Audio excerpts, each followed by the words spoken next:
Hi there. In this video we're looking at surface area, and specifically we're looking at the surface area of spheres. So the surface area of a sphere, you just need to know this formula. It's not one that's particularly easy to derive. Unlike the cone, we can't just cut it up and fold it because of the way a sphere works. The surface area of a sphere is 4 pi r squared. Which seems kind of weird because pi r squared is the area of the circle. So why suddenly when I make this circle into a sphere does the area become 4 times as big? Well, that's probably a thing for another video. And in fact, I think 3 Blue 1 Brown did a really nice video explaining on why this is the case, so I'll pop a link to that in the description if you're interested. But just for the purposes of this video, you just need to know that the surface area of a whole sphere is 4 pi r squared. Okay, so let's have a look then at an example of how we use this. Let's make that 6. Okay, that's example 1.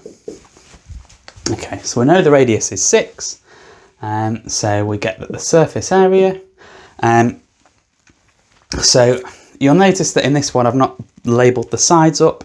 Kind of no point labelling the side on a sphere because it's just got the one surface, hasn't it? So we can still label it up for consistency with the other, with our general method for this, but because there's only one of them, we don't necessarily need to.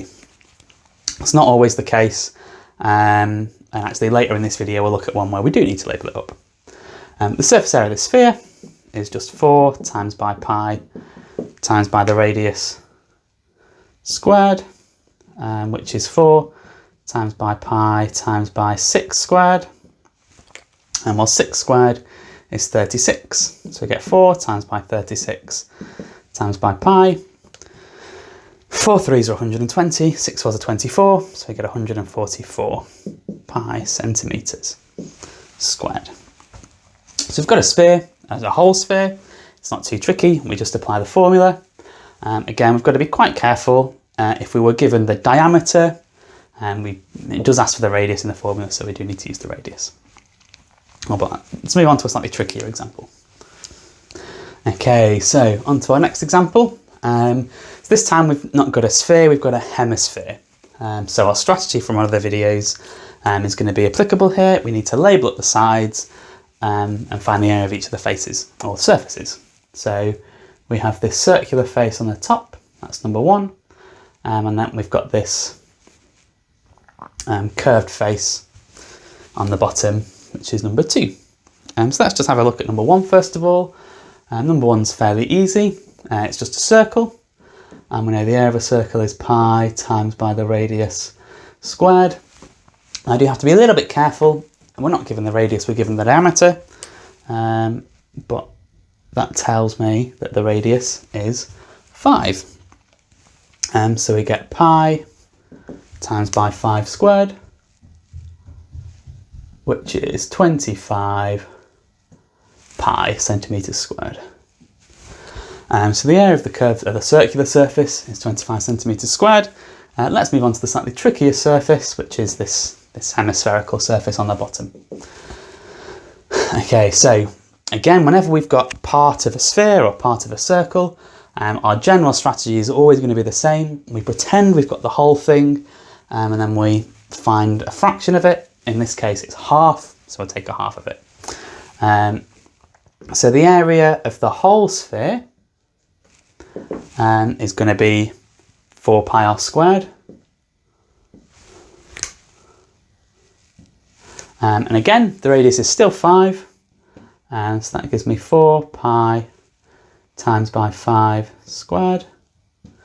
Well, 5 squared is 25, times by 4 is 100 pi. But we're not quite finished there. Remember, that's the area of the whole sphere. We've only got half a sphere for the curved surface.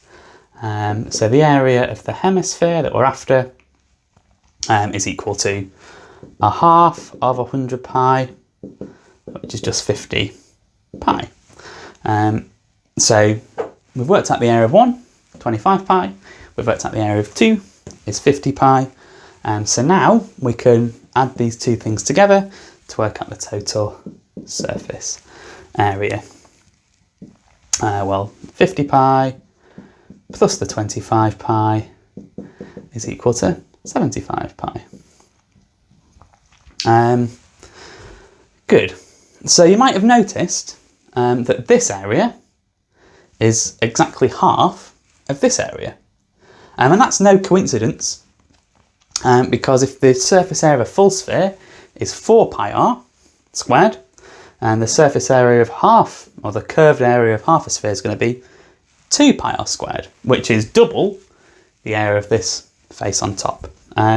So more generally, we can say that the surface area of a hemisphere is 3 pi r squared, the 2 pi r squared from the bottom, and the 1 pi r squared from the circle. I still think it's probably better and more instructive to use this method rather than try and remember yet another formula. But the maths is exactly the same. So if you managed to follow along with that at home, well done, that's really good.